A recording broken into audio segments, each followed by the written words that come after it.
Hello everyone, this is भावना। आप सभी का स्वागत है कॉलेज विद भावना में। तो कैसे हैं सभी? होपफुली सब अच्छे होंगे। कल हमने एक क्लास की थी, एक वीडियो मैंने अपलोड की थी नोट्स को लेके बीएड फर्स्ट ईयर और सेकंड ईयर वालों की। अगर आपने नहीं देखी है तो जाकर देख लेना, और चैनल पे नए हैं तो लाइक शेयर सब्सक्राइब कर देना। तो आज से क्लासेस स्टार्ट कर रहे हैं नए तरीके से। वैसे तो क्लासेस सारी अपलोडेड हैं ऑलरेडी यूट्यूब पे कॉलेज विद भावना पे, लेकिन अब दोबारा से स्टार्ट कर रहे हैं। एक तरीके से रिवीजन समझ लीजिए या एक तरीके से नया सेशन समझ लीजिए कि नया सेशन आज से मैं स्टार्ट करने जा रही हूँ। तो आज हम क्लास करने वाले हैं CC1 की बीएड फर्स्ट ईयर की। किसकी? बीएड फर्स्ट ईयर की। एक बार सिलेबस दोबारा से बता दूं, दिखा दूं आपको। सिलेबस में हर वीडियोस में दिखाती हूँ, जो एमएड वाले स्टूडेंट्स हैं उनको भी दिखाती हूँ ताकि ये याद रहे, क्योंकि जब हम किसी भी डिग्री में रहते हैं तो हमें इतनी जल्दी सी ना तो सब्जेक्ट याद हो पाते हैं और ना ही सिलेबस याद हो पाता है। लेकिन जैसे मैं वीडियोस आपको कराती हूँ या पढ़ाती हूँ कोई भी टॉपिक, तो मैं इसलिए सिलेबस दिखाती हूँ ताकि आपको सारी चीजें पता चल जाएं कि कौन कौन से सब्जेक्ट हैं और क्या हमारे सिलेबस के अंदर दिया गया है। ठीक है, तो मैंने कल भी आपको बताया था कि आपके 4 सब्जेक्ट कॉमन है, CC1, CC2, CC3 और CC4, यानी 4 सब्जेक्ट बीएड फर्स्ट ईयर वालों के कॉमन हैं जो हर बच्चे के पास होते हैं। पहला जो सब्जेक्ट है कंटेम्प्रेरी इंडियन एजुकेशन, यानी इसके अंदर सारा कि भाई हमारी जो एजुकेशन है वेद काल में कैसी थी, यानी वैदिक शिक्षा के टाइम पे एंशिएंट पीरियड में किस तरीके की एजुकेशन थी, फिर देश आजाद होने से पहले क्या क्या रणनीतियां थी, क्या क्या कमीशंस आए, क्या क्या पॉलिसी थी एजुकेशन को लेके, फिर जब देश आजाद हो गया तो उसके बाद कौन कौन से कमीशन आए, कौन कौन सी पॉलिसीज आई, ये सारी चीजें इसके अंदर हैं। फिर लास्ट के जो यूनिट्स हैं कि भाई एजुकेशन में बहुत बच्चे बीच में छोड़ देते हैं तो उसको क्या बोलते हैं, कुछ जो छोटे बच्चे होते हैं एक ही क्लास को कई कई बार में कर रहे हैं, तो ये सारे टॉपिक इसके अंदर हैं। सेकेंड जो आपका सब्जेक्ट है इसके अंदर फिलोसॉफिकल और सोशियोलॉजिकल पर्सपेक्टिव ऑफ एजुकेशन। इसमें सबकी फिलोसफी मिलेगी आपको कि गांधी जी की एजुकेशन को लेके क्या फिलोसफी थी, रविन्द्रनाथ टैगोर की क्या फिलोसफी थी, जॉन डुई की क्या फिलोसफी थी, ये सारी चीजें मिलेंगी और समाज के बारे में पढ़ने के लिए मिलेगा। जो आपका थर्ड पेपर है growing up as a learner, इसके अंदर आपको सारी थ्योरी मिलेंगी कि एक बच्चे का विकास कैसे होता है, बच्चे की ग्रोथ कैसे होती है, वृद्धि कैसे होती है, कैसे कैसे बच्चा बड़ा होता है, और बड़ा होता है तो क्या क्या चेंजेस उसके अंदर आते हैं, और जो चेंजेस आते हैं या बच्चा छोटे से लेके बड़ा होता है उसके बीच में जितनी भी थ्योरीज आई हैं वो सारी किसके अंदर मिलेंगी? थर्ड पेपर के अंदर मिलेंगी, जिसे हम साइकोलॉजी भी कहते हैं, मनोविज्ञान भी बोलते हैं। ठीक है, फोर्थ जो आपका पेपर है टीचर टीचिंग एंड टेक्नोलॉजी, यानी इसके अंदर आपको ये देखना है, ये पढ़ेंगे आप कि पढ़ाते कैसे हैं बच्चे को, सिखाते कैसे हैं, कौन कौन से टीचिंग एड्स हम टीचिंग में यूज करते हैं जिनके द्वारा क्लास के अंदर पढ़ाया जाता है। तो ये सारी चीजें आपको इसके अंदर देखने के लिए मिलेंगी। 2 सब्जेक्ट जो होते हैं ये पेडागोजिकल सब्जेक्ट होते हैं। पेडागोजिकल यानी जैसे आपने ग्रेजुएशन में आपके पास जो भी सब्जेक्ट थे उन्हीं के आधार पे आपको पेडागोजिकल सब्जेक्ट दिए जाते हैं। लेकिन जो पेडागोजिकल सब्जेक्ट होते हैं इसमें आपको कोई भी थ्योरी नहीं मिलेगी। Theory in the sense content यानी ग्रेजुएशन का या स्कूल टाइम पे जो आपने पढ़ा था वो नहीं मिलेगा इसके अंदर। तो फिर क्या मिलेगा कि भाई जैसे साइंस की पेडागोजी, पेडागोजी ऑफ साइंस आपको मिला है या पेडागोजी ऑफ सोशल साइंस आपका सब्जेक्ट है, तो उसके अंदर आपको ये सिखाया जाएगा कि बच्चे को एसएसटी किस तरीके से पढ़ानी है, क्या रणनीतियां होनी चाहिए, क्या टीचिंग एड्स होनी चाहिए। तो ये सारे टॉपिक आपको पेडागोजी के अंदर मिलते हैं, चाहे आपका जो भी सब्जेक्ट हो। ठीक है, तो ये हो गई सब्जेक्ट की बात। 80 मार्क्स के आपके पेपर होते हैं, यानी एक पेपर आपका 80 मार्क्स का होता है और 20 नंबर इंटरनल के होते हैं। ये मैंने आपको कल ही बता दिया था। तो स्टार्ट करते हैं, आज हम कंटेम्प्रेरी इंडिया को स्टार्ट करते हैं। और नोट्स के बारे में बता दूं, मैंने नोट्स जो हैं आपके मैं प्रिपेयर कर रही हूँ, यानी नोट्स मेरे पास ऑलरेडी हैं लेकिन एक तरीके से ऑर्गेनाइज करके ताकि आपको दिक्कत ना हो, इसलिए सबको एक ही जगह कंबाइंड करके एक ही पीडीएफ के अंदर मैंने रखा है ताकि आप एक ही जगह सारी चीजें देख सकें। एक पीडीएफ के अंदर तो आपके टॉपिक होंगे, यानी अगर किसी को एक तरीके से टॉपिक फॉर्म में पढ़ना है, और फिर जैसे जैसे टाइम बढ़ता जाएगा मैं आपको क्वेश्चंस जितने भी प्रीवियस ईयर पिछले 7 साल के जो क्वेश्चन हैं, चाहे वो वेरी शॉर्ट हो, चाहे वो शॉर्ट हो, चाहे वो लॉन्ग क्वेश्चन हो, सारों को सोल्व करा के उनकी एक पीडीएफ बना के आपको मैं दे दूंगी। लेकिन उसके लिए मैंने आपको प्राइस, छोटा सा प्राइस रखा था। देखो ऐसे मत करो, कल बहुत सारे बच्चों ने अमाउंट भेजा भी है, लेकिन डिस्काउंट, अब देखो 80 रुपए में मैं क्या ही डिस्काउंट दूं आपको, है ना, आप ही सोचो 80 रुपए, मतलब इसमें भी डिस्काउंट की जरूरत है क्या। तो 80 रुपीज पर सब्जेक्ट मैंने रखा था। आप 4 कॉमन सब्जेक्ट लेते हैं तो 320 रुपीज आपके बैठते हैं। बस इतना हो सकता है कि आप 300 भेज देंगे तो मतलब इतना चल जाएगा, बस इससे ज्यादा डिस्काउंट तो क्या ही होगा, है ना। तो जिन लोगों को नोट्स लेने हैं, कॉन्टैक्ट नंबर मैं अपना दे देती हूँ। ये मेरा कॉन्टैक्ट नंबर है 790 690 1757। ठीक है, यहाँ आप व्हाट्सअप कर सकते हैं। व्हाट्सअप करेंगे तो मैं आपको QR कोड सेंड कर दूंगी। आप लोग नोट्स पढ़ते रहिए और क्लासेस देखते रहिए, और क्लासेस देखेंगे और एक बार नोट्स रीड कर लेंगे तो भी आपका काम हो जाएगा। फिर आपको ज़्यादा एफर्ट्स लगाने की या बुक खरीदने की ज़रूरत नहीं पड़ेगी। ठीक है, तो स्टार्ट करते हैं contemporary Indian education. Contemporary Indian education का सिलेबस भी थोड़ा सा मैं आपको दिखा दूं ताकि आपको पता चल जाए। देखो इसकी यूनिट फर्स्ट जो है, देखो ये रहा आपका पेपर कंटेम्प्रेरी इंडियन एजुकेशन। इसकी जो यूनिट फर्स्ट है एजुकेशन इन इंडिया, यानी भारत के अंदर कैसी एजुकेशन थी वेद काल के दौरान, वैदिक पीरियड के दौरान कैसी एजुकेशन थी। फिर बौद्ध काल आया जिसे बुद्धिस्ट पीरियड बोलते हैं, उस समय पे कैसी शिक्षा थी। फिर मेडाइवल पीरियड आया जो मुस्लिम पीरियड भी हम इसे बोलते हैं, जो मुसलमान शासन था उस टाइम पे, तो कैसी एजुकेशन थी उस टाइम पे। तो ये तीनों हमारे सिलेबस के अंदर है, तीनों हमें पढ़ना है।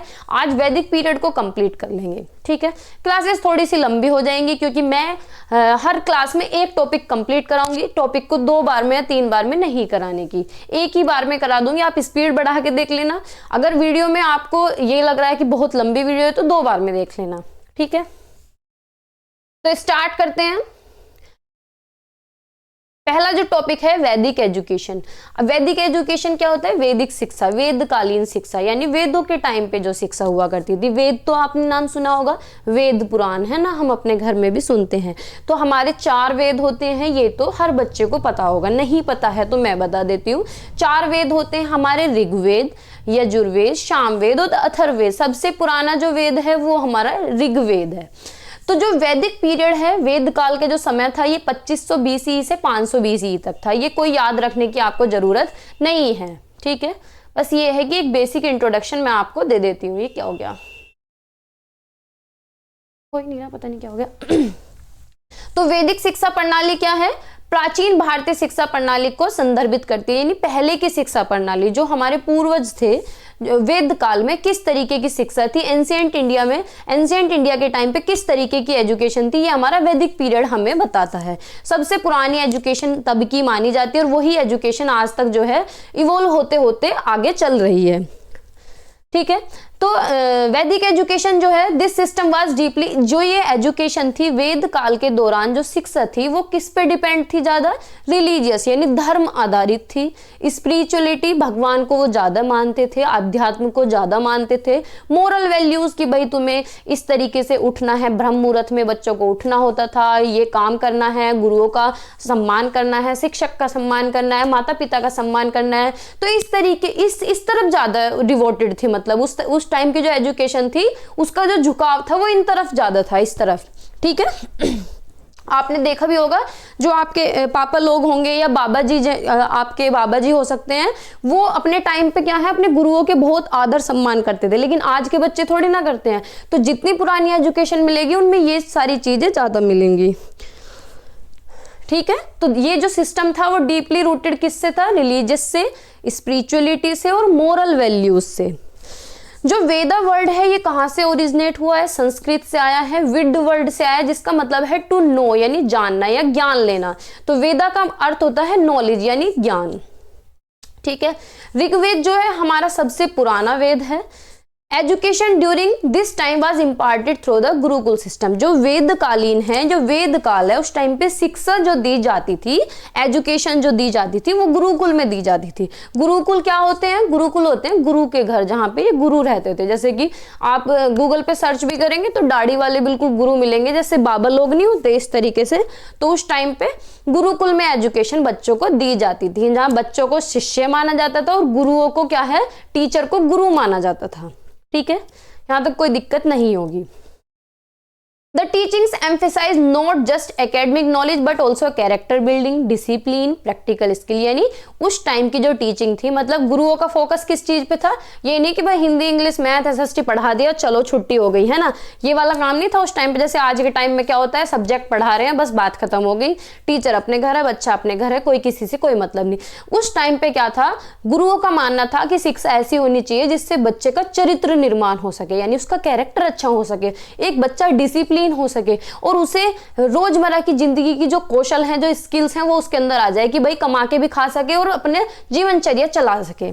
ठीक है, लेकिन उस टाइम पे जो ज्ञान है, जो नॉलेज है, वो कैसे दी जाती थी, ओरली, बस पेड़ के नीचे बैठ गए, या गुरुकुल, कुछ गुरुकुल भी थे, मतलब जैसे छोटा सा घर होता है इस तरीके से जो गुरुओं का घर था, वहां पे प्रवचन दे दिए, लेकिन दे रहे कैसे, ओरली। आज के टाइम पे क्या होता है, लेक्चर मेथड चलता है, या फिर डिजिटली पढ़ाते हैं, प्रोजेक्टर पे पढ़ा रहे हैं, लैपटॉप से पढ़ा रहे हैं, तो ये सारा सिस्टम है। लेकिन उस टाइम पे कैसे पढ़ाते थे, ओरली, बस लेक्चर दे रहे हैं ऐसे ही। ठीक है, लेकिन उस टाइम पे फोकस हुआ करता था मेमोराइजेशन पे और रिसाइटेशन पे, कि बार बार रिपीट करवा रहे हैं और रटवा रहे हैं। भाई रटवाना तो पड़ेगा ही जब लिखने का कोई सिस्टम ही नहीं था, है ना। तो करिकुलम में क्या क्या चीजें थी, वैदिक हाइमन्स यानी वेद रचनाएं और रिचुअल्स, अनुष्ठान, व्याकरण, तर्कशास्त्र, खगोल विज्ञान, चिकित्सा और कला, ये सारी चीजें शामिल थी। शिक्षा को क्या माना जाता था, आजीवन प्रक्रिया माना जाता था और मुख्य रूप से ऊंची जातियों के लिए सुलभ थी। यानी उस टाइम की जो एजुकेशन थी ज्यादातर अपर कास्टेज के लिए थी, लोअर कास्ट के लिए नहीं थी एजुकेशन। ये एक तरीके से इसका नेगेटिव पॉइंट भी है। ठीक है, अब आगे देखते हैं कि शिक्षा की संरचना कैसी थी। तो शिक्षा को दो तरीके से डिवाइड किया गया था, प्राइमरी एजुकेशन और हायर एजुकेशन। जो प्राइमरी एजुकेशन थी यानी प्राथमिक शिक्षा जो थी, उस टाइम पे जब बच्चा छोटा होता था तब ये होती थी, यानी जब बच्चा 5 साल का होता था, जब बच्चे की एज जो है वो 5 इयर्स होती थी, उस टाइम पे होता था विद्या आरंभ संस्कार, यानी विद्या का आरंभ होना। जैसे अब हमारे घर के बच्चे क्या है, 3 साल का बच्चा पढ़ने जाता है, लेकिन उस टाइम पे क्या है, 5 साल का बच्चा पढ़ने बैठता था, जिसे कहते थे विद्या आरंभ संस्कार, यानी विद्या का आरंभ हो गया, मतलब ये आज से पढ़ना शुरू हो गया। तो जो विद्या आरंभ संस्कार था वो एक ऐसे दिन होता था कि अच्छा सा मुहूर्त देखा कि भाई जैसे शादियों का मुहूर्त देखते हैं कि इस दिन ये कराएंगे या इस दिन ऐसे करेंगे, तो इसी तरीके से एक मुहूर्त देख के बच्चे को उस दिन नहलाया धुलाया, अच्छे कपड़े पहनाए और जो घर का पंडित था उस पंडित को बुलाया और वेद मतलब मंत्र उच्चारण हुए, हवन सामग्री सारे काम हुए और फिर अनाज के ऊपर बच्चे की उंगली पकड़ के लिखवाया जाता था अल्फाबेट। वो होता था विद्या आरंभ संस्कार। ठीक है, फिर उसके बाद होती थी हायर एजुकेशन यानी उच्च शिक्षा। जब बच्चा थोड़ा सा बड़ा हो जाता था तो फिर वो जाता था हायर एजुकेशन में। जैसे हम लोग स्कूलिंग करके फिर कहाँ जाते हैं, हायर एजुकेशन में जाते हैं, ग्रेजुएशन या पोस्ट ग्रेजुएशन हॉस्टल्स में जाते हैं पढ़ने के लिए। इसी तरीके से बच्चा जाता था हायर एजुकेशन में, उच्च शिक्षा में। इसमें जो बच्चे की एज हुआ करती थी 8 से 12 साल। अब ये 8 से 12 साल क्या है, ये अलग अलग लोगों के लिए है। जैसे कि जो ब्राह्मण का बच्चा था, जो ब्राह्मण नहीं होते हैं, पंडित होते हैं, ब्राह्मण के बच्चे की उम्र होती थी 8 साल, यानी उसका 8 साल का एडमिशन होता था कि 8 साल का बच्चा है एडमिशन करा दो। और जो क्षत्रिय का बच्चा था, उसकी उम्र होती थी 10 साल, यानी 10 साल के बच्चे का एडमिशन होता था। जो वैश्य का बच्चा था यानी बिजनेस क्लास, जो बिजनेस करते हैं लोग, उनके जो बच्चे थे उनका 12 साल का बच्चा होता था।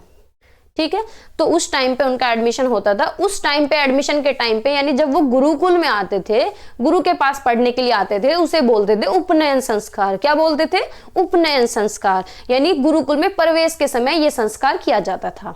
ठीक है, समझ आया यहां तक, आगे चलते हैं। अब एजुकेशन का मीनिंग क्या था, अगर सिंपली देखा जाए तो एजुकेशन का मीनिंग क्या था वेद काल के दौरान, वैदिक काल में शिक्षा का क्या अर्थ था। तो भाई शिक्षा को ज्ञान का पर्याय माना जाता था कि भाई जिसको अच्छी नॉलेज हो गई वो ही एक तरीके से क्या है, एजुकेटेड है, या वो से ही एजुकेशन माना जाता था। लेकिन एजुकेशन कैसी होनी चाहिए, एजुकेशन होनी चाहिए ह्यूमिलिटी, यानी अगर बच्चा एजुकेशन ले रहा है ना, अगर वो पढ़ लिया तो उसे ज्ञान भी होना चाहिए, उसका जो बिहेवियर है वो बहुत ही सॉफ्ट होना चाहिए और बच्चा डिसिप्लिन होना चाहिए। और अगर दूसरा साइड देखा जाए नॉलेज का, तो नॉलेज को इन्होंने सब्जेक्ट में भी डिवाइड किया है कि उसे सब्जेक्ट भी पढ़ाए जाते थे। ठीक है, तो ये था एजुकेशन का मीनिंग। अगर इसे और बड़े तरीके से देखें, वाइडर मीनिंग अगर एजुकेशन का देखें, तो जब बच्चा अपनी एजुकेशन कंप्लीट करता था गुरुकुल के अंदर, तब उसका होता था समावर्तन संस्कार। कॉन्वोकेशन सेरेमनी, जैसे हमारी नहीं होती फेयरवेल होती है, कॉलेजेस में होती है, स्कूल्स के अंदर होती है, बच्चे एक दूसरे को फेयरवेल देते हैं, यानी जैसे विदाई समारोह होता है। तो ये विदाई समारोह होता था, गुरु बच्चे को समझाता था कि भाई तुम्हें आगे का जीवन किस तरीके से बिताना है, कैसे अपनी जीवनचर्या चलानी है, कैसे अपना गृहस्थ जीवन बिताना है, ये सारी चीजें। ठीक है, तो ये था वाइडर मीनिंग। अब शिक्षा के उद्देश्य क्या थे वेद काल में, एम क्या थे एजुकेशन के। अब आपको यहाँ पे एम एंड आइडियल्स लिख रहा है, ये फीचर्स भी यही होते हैं। पेपर के अंदर फीचर्स पूछ लेता है या कैरेक्टरिस्टिक पूछ लेता है,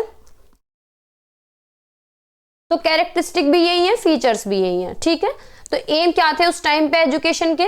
एजुकेशन को ये माना जाता था कि धर्मपरायण सदाचार मूल्य की भावना का संचार, चरित्र का निर्माण, व्यक्तित्व का विकास, नागरिक और सामाजिक मूल्यों का समावेश। यानी एजुकेशन देने का मतलब ये था कि बच्चा अपने धर्म को अपना के रखे, सही रास्ते पे चले, उसका कैरेक्टर भी डेवलप होना चाहिए, उसकी पर्सनैलिटी भी डेवलप होनी चाहिए, उसका नागरिक यानी उसका सोशल डेवलपमेंट भी होना चाहिए, और उसका संवेगात्मक डेवलपमेंट भी, इमोशनल डेवलपमेंट भी होना चाहिए।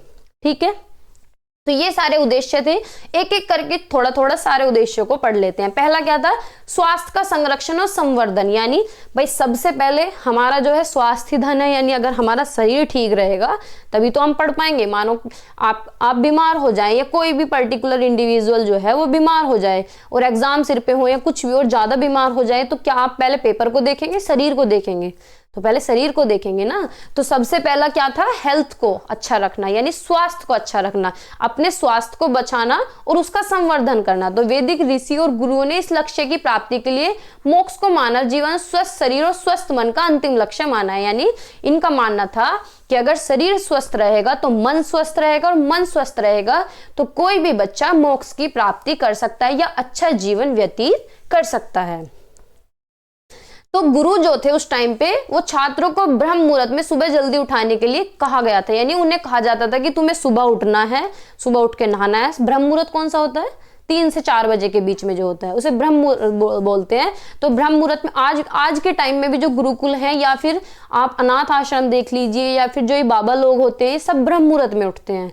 तो ब्रह्म मुहूर्त में उठना, नहाना और योगा करना, व्यायाम करना, सिंपल खाना खाना, सादा भोजन खाना और अपनी दैनिक दिनचर्या का पालन करना और अच्छे स्वास्थ्य को बनाए रखने के लिए व्यसन से दूर रहें।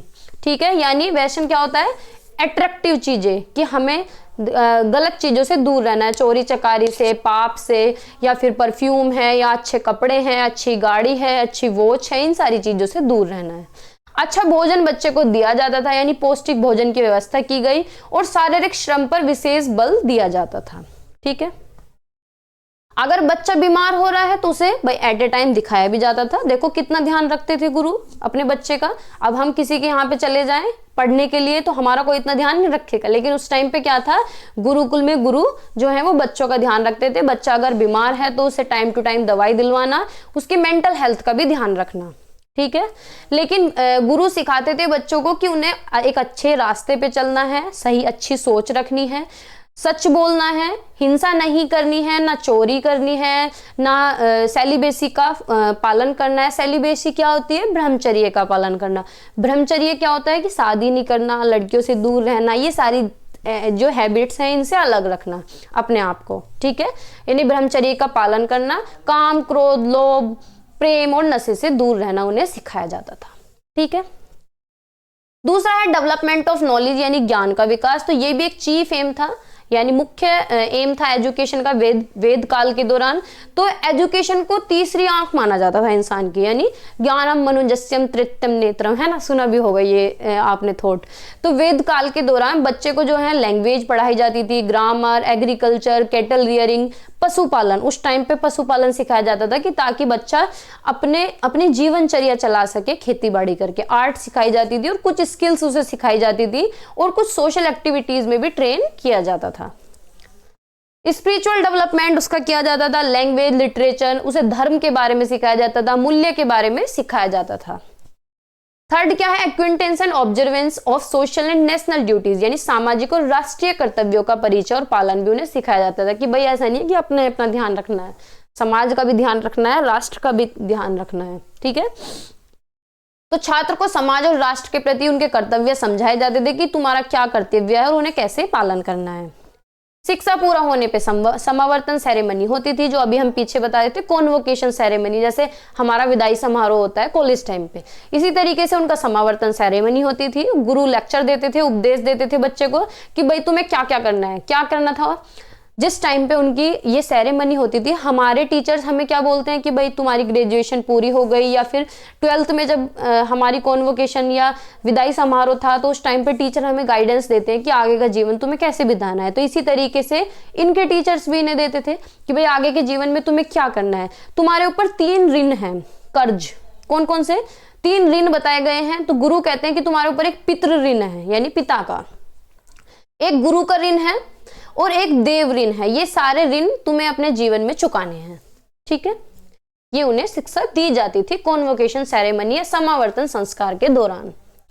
4th है preservation and development of culture, यानी संस्कृति और संरक्षण का विकास, की अपनी संस्कृति को कैसे बचाना है और कैसे उसका संरक्षण करना है। तो हमारी जो संस्कृति है प्रारंभ से ही धर्म की तरफ रही है, ठीक है भाई, अभी भी धर्म की तरफ है। जैसे कि हिंदुत्व का जो जोश है वो सभी के अंदर है। तो हमारा रहन सहन, खान पान, रीति रिवाज, जितनी भी हमारी परंपरा है, संस्कार है, मूल्य, सब धर्म पर आधारित है ना भाई। हम उन्हीं तो फॉलो कर रहे हैं जो हमारी मम्मी फॉलो करती हैं, या हमारे बाबा फॉलो करते थे, दादी फॉलो करती थी, वही चीज हम फॉलो कर रहे हैं। तो हम क्या है, परंपराओं से बंधे हुए हैं। तो वेद काल के दौरान शिक्षा का भी यही उद्देश्य था कि हमारी संस्कृति बच सके। और संस्कृति कैसे बचेगी? जब हम एक जनरेशन से दूसरी जनरेशन में ट्रांसफर करेंगे, यानी हमारे मम्मी पापा ने हमें सिखाया और हम अपने बच्चों को सिखाएंगे, तो इस तरीके से संस्कृति का क्या होगा, संरक्षण होगा, ठीक है। बच्चों को वेद मंत्र का पाठ सिखाया जाता था और कि भाई शाम में पूजा पाठ करनी है, जैसे हम लोग भी करते हैं, आप लोग भी करते होंगे बहुत सारे घरों में। ज्यादातर घरों में शाम के टाइम जब दिन छिप जाता है, यानी संध्या हो जाती है, शाम हो जाती है, तो उस टाइम पे हम पूजा करते हैं। तो ये चीजें उस टाइम पे सिखाई जाती थी, ठीक है। वैदिक काल के दौरान शिक्षा इतनी व्यवस्थित रूप से चलती थी कि प्रभाव से लोग स्वेच्छा से वानप्रस्थ आश्रम में प्रवेश करते थे और गृहस्थ आश्रम के बाद वे अपना समय जंगल में अध्ययन में, चिंतन, सीखने और मनन करके नए नए तथ्यों को खोज में बिताते थे आश्रम में। इनमें से कुछ लोगों को संन्यास आश्रम में प्रवेश किया गया और ध्यान के माध्यम से मोक्ष प्राप्त किया। अब ये क्या था, कुछ बच्चे क्या थे कि भाई जैसे हम लोग हैं, हमारी ग्रेजुएशन हो गई, पोस्ट ग्रेजुएशन हो गई, कुछ तो क्या है कि शादी वादी हो जाएगी, बच्चे हो जाएंगे, कुछ क्या है पीएचडी करेंगे, कुछ क्या है शादी नहीं करेंगे। तो इस तरीके से इनका भी होता था कि कुछ तो गृहस्थ आश्रम में चले जाते थे और कुछ क्या है संन्यास लेते थे, संन्यास आश्रम में चले जाते थे। संन्यास लेने के बाद ब्रह्मचर्य का पालन करना हनुमान जी की तरह, और शादी नहीं करना, ना बच्चे करना, फिर उसके माध्यम से इन्हें क्या है मोक्ष की प्राप्ति यानी मुक्ति इनकी हो जाती थी, ठीक है, यानी एक तरीके से बाबा बन जाना। मोरल एंड कैरेक्टर डेवलपमेंट यानी नैतिक और चारित्रिक विकास। तो एजुकेशन का ये भी एम था कि बच्चे का चरित्र का विकास होना चाहिए और नैतिकता भी आनी चाहिए। नैतिकता क्या, यानी किसी का बुरा ना चाहे, कोई जरूरतमंद है तो उसकी मदद करे, अपने सेंस ऑर्गन्स जो हमारी इंद्रियां हैं उन्हें कंट्रोल में रखे, खुद पे कंट्रोल रखे, ठीक है।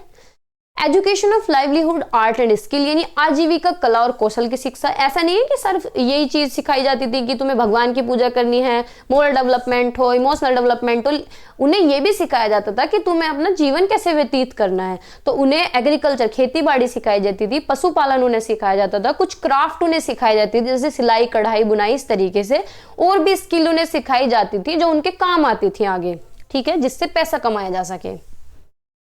लेकिन उस टाइम पे जो ऑक्यूपेशन था ना वो कास्ट पे आधारित था, है तो आज भी। अब जैसे कि अब तो ये ट्रेंड हो गया ठेला चलाने का कि मोमोज का ठेला, ये आजकल बिजनेस में इसे कंसिडर करने लगे हैं। लेकिन आज से 50 साल पहले कि अगर कोई उच्च जाति का है तो वो ठेला नहीं लगा सकता, केला का ठेला नहीं लगा सकता, आम का ठेला नहीं लगा सकता, उसे एक मतलब तुच्छ काम या बेकार काम या छोटा काम माना जाता था, है ना। अब तो ऐसा नहीं है ना। तो यही था कि उन्हें आर्ट, स्किल और लाइवलीहुड सिखाई जाती थी। स्पिरिचुअल डेवलपमेंट यानी उनका आध्यात्मिक विकास भी होता था। आध्यात्मिक यानी भगवान से जोड़ना, जिससे कि हमारी आत्मा जो है वो शुद्ध हो जाए, जो हमारी इनर सोल है वो बिल्कुल प्योर हो जाए, ठीक है। और इसी से हमें क्या है मुक्ति मिलेगी। तो उन्हें सिखाया जाता था कि कैसे अपनी इंद्रियों को कंट्रोल करना है, धर्म पे आधार कैसे रखना है, धर्म पे आधारित शाम की पूजा कैसे करनी है, यज्ञ कैसे करना है, मंत्र याद करना, ये सारी चीजें उन्हें सिखाई जाती थी। तो ये थे एम, फीचर्स कह सकते हैं, एम्स कह सकते हैं, फिर कैरेक्टरिस्टिक कह सकते हैं वैदिक एजुकेशन की। पाठ्यक्रम कैसा था, एजुकेशन का पाठ्यक्रम देख लेते हैं। जैसे कि हमारा पाठ्यक्रम है कि प्राइमरी में क्या सिखाई जाती है कि ABCD सिखाई जा रही है, बेसिक हिंदी इंग्लिश मैथ सिखा दिया, फिर आगे जाके हायर एजुकेशन में सब्जेक्ट चेंज हो जाते हैं, है ना। तो प्राइमरी एजुकेशन में इन्हें सिंपल लैंग्वेज, ग्रामर, प्रोसोडी और सिंपल कैलकुलेशन, जोड़ घटा गुना भाग, ये सब, ठीक है। और थोड़ा बहुत रिलीजियस एक्टिविटी उन्हें कराई जाती थी। कुछ उन्हें कहानी सुना दी। जैसे जैसे टाइम बढ़ता गया, लेटर वैदिक पीरियड आ गया, बच्चों को कहानियों के द्वारा चीजें सिखाई जाने लगी और उन्हें उच्च शिक्षा के लिए गुरुकुंज में प्रवेश देने लगे और संस्कृत भाषा, व्याकरण, ये सारी चीजें उन्हें सिखाने लगे। हायर एजुकेशन में क्या होता था? हायर एजुकेशन में जैसे हम लोगों को सिखाई जाती है, अब 11th में जाके सब्जेक्ट चेंज हो जाते हैं। कुछ लोग कॉमर्स लेते हैं, कुछ साइंस में जाते हैं, कुछ आर्ट स्ट्रीम में जाते हैं। इसी तरीके से इन्हें ग्रामर, रिलीजन, इथिक्स सिखाई जाती थी और भी एक्स्ट्रा जो सब्जेक्ट हैं वो भी इन्हें सिखाए जाते थे, ठीक है। जैसे कि astrology, medical science, military science, agriculture, cattle rearing, craft and skills, politics, geology, physiology, ये सारे सब्जेक्ट, ठीक है। ये सारी बातें वहां लिखी हुई हैं। अगर नेचर के आधार पे देखें तो 2 तरीके का करिकुलम था। भौतिकवादी कौन सा होता है? जिसमें हम रह रहे हैं, जहां हम मैथ, हिंदी, इंग्लिश, ये सारी चीजें सीखते हैं। एक होता है अपरा जो था ये मेटीरियलिस्टिक था, और दूसरा है परा क्या है? आध्यात्मिक, जहां पे सिर्फ भगवान से जोड़ा जाता है। सारे बुक भी वही पढ़ाए जाएंगे जिनमें भगवान का ध्यान हो और सारे काम वही कराए जाएंगे। तो अपरा क्या था? मेटीरियलिस्टिक चीज कौन सी होते हैं? हम लोग कहाँ रहते हैं? मेटीरियलिस्टिक वर्ल्ड में रहते हैं। हम जो है एक मेटीरियल वर्ल्ड के अंदर रहते हैं। तो मेटीरियल वर्ल्ड में क्या सिखाया जाता था? Hindi, English, math, numerology, agriculture, ये सारे सब्जेक्ट जो मेन सब्जेक्ट हम पढ़ते हैं, यही उस टाइम पे सब्जेक्ट थोड़े से अलग थे। जैसे कि स्नेक साइंस, है ना, और मिलिट्री साइंस, मेडिकल साइंस तो आज भी पढ़ाया जाता है, एस्ट्रोलॉजी, ये सारी चीजें, ठीक है। और अध्यात्म की क्या चीज सिखाई जाती थी? वेदास, वेदांगास के बारे में, उपनिषद के बारे में, थियोलॉजी, इथिक्स और सारी एक्टिविटी, और ये कि अपने सेंस तुम्हें कैसे कंट्रोल करने हैं, धर्म के आधार पे चलना है, तुम्हें कैसे पूजा करनी है, कैसे शाम की पूजा करनी है और कैसे यज्ञ करना है, ये सारी चीजें सिखाई जाती थी। जैसे कि अब हम किसी बच्चे को किसी मंदिर में या किसी महाराज के पास रख दें तो वो बाबा लोग क्या सिखाते हैं, ये महाराज हैं कोई भी, वो क्या सिखाते हैं कि कैसे तुम्हें पूजा पाठ करना है, सुबह कैसे उठना है, अपनी इंद्रियों को कैसे काबू में रखना है, किसी लड़की की तरफ नहीं देखना है, किसी महिला को नहीं छूना है, अच्छे कपड़े या फैंसी कपड़े नहीं पहनने हैं, लग्जरी चीज नहीं यूज करनी है, ये सारी चीजें, यानी एक तरीके से मोह माया से दूर रहना, है ना। ये सिखाते हैं ना सब लोग, खुद नहीं रहते और इन्हें खुद तो बड़ी बड़ी गाड़ियां चाहिए, है ना। ट्रोल भी होते हैं कि भाई जया किशोरी गुच्ची का बैग ले रही है। मेथड्स ऑफ टीचिंग, पर तरीके क्या थे पढ़ाने के? जैसे आज के टाइम पे क्या तरीके हैं? ऑडियो विजुअल एड्स आ गए हैं, प्रोजेक्टर्स आ गए हैं, ब्लैक बोर्ड है, इन सारी चीजों से पढ़ाया जाता है। उस टाइम पे क्या था? नकल यानी वो वाली नकल नहीं, चीटिंग कर ली। नकल क्या थी कि गुरु जैसे मंत्र बोल रहे हैं तो फिर उसको कौन? बच्चे बोलेंगे, इमिटेट करेंगे, देखेंगे, फिर बच्चे उसको दोहराएंगे और रटेंगे, ठीक है। एक्सप्लेनेशन, गुरु जो है कोई भी चीज है उसे एक्सप्लेन करेंगे और चित्रण विधि से समझाएंगे, स्टेटमेंट के थ्रू, डेमोन्स्ट्रेशन के थ्रू, प्रैक्टिस मेथड के थ्रू। क्वेश्चन आंसर कि गुरु कुछ भी सवाल पूछ रहे हैं, बच्चे आंसर दे रहे हैं। डिस्कशन होता था, डिबेट मेथड होता था, और श्रवण मनन निधिध्यासन यानी सुनना और अपने मन में गुनना और उसका अभ्यास करना, ठीक है। तर्क विधि भी थी और कहानी के माध्यम से भी बच्चों को सिखाया जाता था। ये जो कहानी हमारी मम्मी, हमारी दादी हमें सिखाती है, ये कहानी मेथड बहुत दिन से चलता आ रहा है, लेकिन अब आके खत्म हो गया। अब कोई कहानी सुनता है बच्चा? बहुत कम बच्चे कहानी सुनते हैं। अब तो फोन से ही फुर्सत नहीं मिलती, है ना। फोन में शॉर्ट्स देखते रहेंगे, ऐसे उंगली से स्क्रॉल करते रहेंगे। अब कहानी नहीं सुनते बच्चे। उस टाइम पे एजुकेशन का जो माध्यम था वो क्या था? संस्कृत था, ठीक है। मॉनिटोरियल सिस्टम भी था। वैसे मॉनिटोरियल सिस्टम को बुद्धिस्ट एजुकेशन में कंसिडर किया जाता है, यानी बौद्ध काल में। लेकिन ये आप याद रखना कि मीडियम क्या था? संस्कृत था एजुकेशन का। ये वेरी शॉर्ट में पूछ लेता है, और वेरी शॉर्ट में पता है और क्या क्या पूछा जाएगा? उपनयन संस्कार क्या होता है, समावर्तन संस्कार क्या होता है, और विद्यारंभ संस्कार क्या होता है, ठीक है। ऐसे क्वेश्चन वेरी शॉर्ट में पूछे जाते हैं। अनुशासन कैसा था? अनुशासन बहुत सख्त था। टीचर जो है बच्चों को डरा के रखते थे, जैसे कि ना आंखों से डराना, वो वाला काम था कि गुरु बच्चों को क्या है? स्ट्रिक्टली रखते थे, और बच्चे भी गुरु का आदर करते थे, और गुरु जो है बच्चों को प्यार करते थे। तो अगर शुरुआत की बात करें तो शुरुआत में वैदिक पीरियड में डिसिप्लिन का मतलब था फिजिकल कंट्रोल, फिजिकल यानी शरीर पे कंट्रोल। मेंटल कंट्रोल और स्पिरिचुअल कंट्रोल। फिजिकल कंट्रोल यानी ब्रह्मचर्य का पालन करना, जो लग्जरी चीजें हैं या अट्रैक्टिव चीजें हैं उनसे दूर रहना, जैसे कि परफ्यूम लगाना, entertainment, dance, music, DJ DJ है नहीं, मतलब मैं बता रही हूँ कि डीजे कहीं बज जाए तो ऐसा नहीं है डांस करना है, इन चीज़ों से दूर रहना है, नशे पते से दूर रहना है, गैम्बलिंग नहीं करनी है, गायों को नहीं मारना है, झूठ नहीं बोलना है, चुगली नहीं करनी है। ठीक है। मेंटल कंट्रोल से क्या मतलब था कि इंद्रियों को काबू में रखना है, झूठ नहीं बोलना है और नॉन वायलेंस को फॉलो करना है, नॉन स्टीलिंग यानी चोरी नहीं करनी है, ब्रह्मचर्य का पालन करना है। ठीक है। ब्रह्मचर्य का मतलब ये सेक्स वगैरह से दूर रहना, anger, greed, love, intoxication. Duties क्या थी, बच्चों की क्या ड्यूटीज थी, जो शिष्य थे, बच्चों को बोला जाता था शिष्य और टीचर को बोला जाता था गुरु। तो बच्चों की क्या ड्यूटी थी कि भाई गुरु का आदर करना, गुरु का सम्मान करना और गुरु की जो जरूरत की चीजें वो सारी अवेलेबल कराना, खाने की चीजें, पीने की चीजें, सारी चीजें, और उसका उनका बेड अच्छी तरीके से लगाना, और यज्ञ में जितनी भी सामग्रियों की जरूरत होती थी वो सामग्री इकट्ठी करके लाना। और उस टाइम पे भिक्षा का चलन हुआ करता था, भिक्षा नहीं, भिक्षाम देही ये सब। तो उस टाइम पे भिक्षा मांगने का चलन था, तो गुरु बच्चों को भिक्षा लेने के लिए भेजा करते थे। भिक्षा क्यों मंगवाई जाती थी बच्चों से, जिससे कि बच्चों के अंदर एटीट्यूड ना आए, उनका बिहेवियर क्या है, सॉफ्ट रहे। ठीक है। ये सारी चीजें। रिलेशन क्या था, गुरु और शिष्य का जो संबंध था वो बहुत अच्छा था। गुरु जो है फादर की तरह बच्चों को ट्रीट करते थे, और बच्चे जो हैं गुरु को फादर की तरह ट्रीट करते थे, और जो गुरु थे वो जो शिष्य थे उन्हें अपने बच्चों की तरह ट्रीट करते थे, जिससे कि उनका ऑलराउंड डेवलपमेंट हो सके। गुरुकुल मैंने आपको बता ही दिए, गुरुकुल क्या है, गुरुओं के घर होते थे लेकिन अपने घर से दूर, जैसे हम हॉस्टल में जाते हैं इसी तरीके से बच्चे गुरुकुल में पढ़ने जाते थे। ठीक है। क्वालिटी क्या थी गुरु की, यही सारी क्वालिटियां जो हम पीछे पढ़ के आए हैं कि टीचर्स ऑफ द वैदिक एज वर अपर मोस्ट, यानी उनका जो एक तरीके से सर्वोच्च स्थान रहता था समाज में, उनकी जो एक तरीके से दर्जा था वो बहुत ऊंचा था, और वो गुरुकुल में ही रहते थे। अपने विचारों को धार्मिक और आध्यात्मिक विकास पर जोर दिया उन्होंने, अपने विचार उस तरफ रखते थे। इस प्रकार शिष्यों का सारा दायित्व गुरुओं पर था, जो लगातार अपने शिक्षार्थियों के गुणों के सुधार में प्रयास रहते थे कि बच्चा भी अच्छा बने, हमारे जैसा बने, हमसे आगे जाए, बच्चे को सही रास्ता दिखाना, सही मार्ग दिखाना। ठीक है। अब एक बार प्रमुख केंद्र और देख लेते हैं, बस फिर खत्म है। प्रमुख केंद्र क्या थे एजुकेशन के, टोल, जैसे किसी इंस्टीट्यूशन का नाम होता है, जैसे CCS यूनिवर्सिटी हो गई, MSU यूनिवर्सिटी हो गई, इस तरीके से जो गुरुकुल सिस्टम थे उनमें कुछ केंद्र भी थे, शिक्षा संस्थान भी थे। टोल क्या है, इसमें सिर्फ एक ही टीचर होता था और वहां पे शिक्षा दी जाती थी। इसी तरीके से चरण है, चरण भी इसी तरीके है कि चरण में वेद के एक अंग की शिक्षा दी जाती थी, यानी एक वेद, कोई भी एक वेद के अंग की शिक्षा दी जाती थी। और यहाँ अध्यापन करने वाले जो टीचर थे उन्हें उपाध्याय कहा जाता था और बच्चों को शिष्य कहा जाता था। घटिका क्या है, इन पे हायर लेवल एजुकेशन यहाँ दी जाती थी, यानी बड़े बच्चों को पढ़ाया जाता था। रिलीजन की एजुकेशन, फिलॉसफी की एजुकेशन। गुरुकुल तो आपको पता ही है कि गुरु के घर थे जहां पे थियोलॉजी, लिटरेचर, ग्रामर, ये सारी चीजें पढ़ाई जाती थी। परिषद हुआ करते थे, परिषद भी स्कूल की तरह ही थे, जैसे गुरुकुल थे इसी तरीके से परिषद थे, यहाँ भी एजुकेशन दी जाती थी। विद्यापीठ आज के टाइम पे भी है, जैसे कि गुरुकुल विद्यापीठ, अगर बागपत का कोई भी है तो नाम सुना होगा, हमारे यहाँ पे गुरुकुल विद्यापीठ है।